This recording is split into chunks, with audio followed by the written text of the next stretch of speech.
Dear my beloved audiences, today I want to tell you a story which is called Anubis Under the Cairo Sky. In the bustling heart of Cairo, where ancient ruins and satellite dishes share the same skyline, a black dog roamed the streets like a shadow from another time. The locals called him Anubis. He had short black fur, long pointed ears, and eyes that glowed amber in the dark.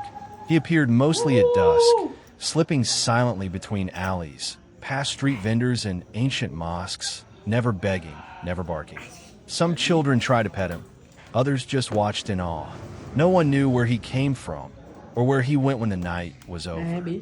Some said he was just a stray. Others whispered he was a spirit, the modern reincarnation of the ancient Egyptian god of the afterlife.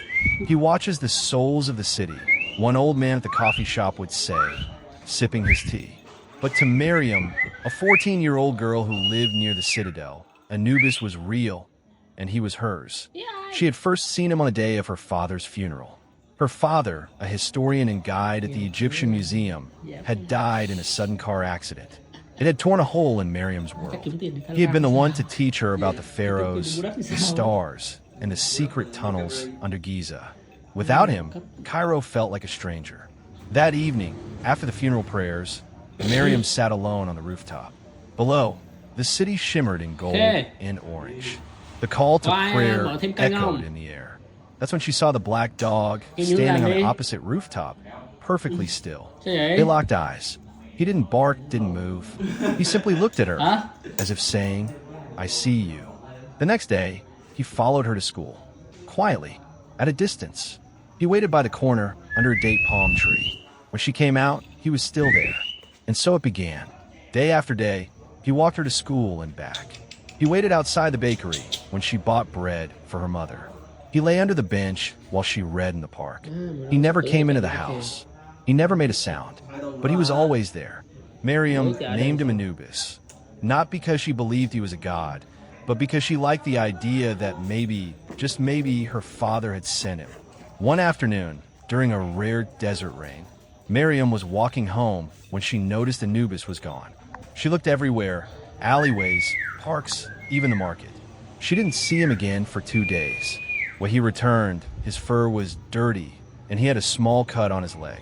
Miriam ran to get bandages and water. Though he didn't enter her home, he let her clean him in the alley behind. That night, as they sat in silence, she whispered, Where do you go, Anubis? What do you protect? She never expected an answer. But the next day, she followed him. He walked for over an hour, through neighborhoods she barely knew, until they reached the edge of the old city.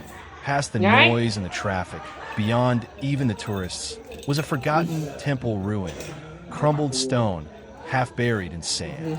Anubis sat at its entrance. Miriam stood in awe. She had never been here before. It wasn't on maps. It wasn't in her father's books. Inside the temple, etched into the wall, was the figure of a dog-headed god, Anubis, the guide of souls. Anubis lay down beneath it and closed his eyes. It felt like time itself paused. Over the next few months, Miriam visited the temple often.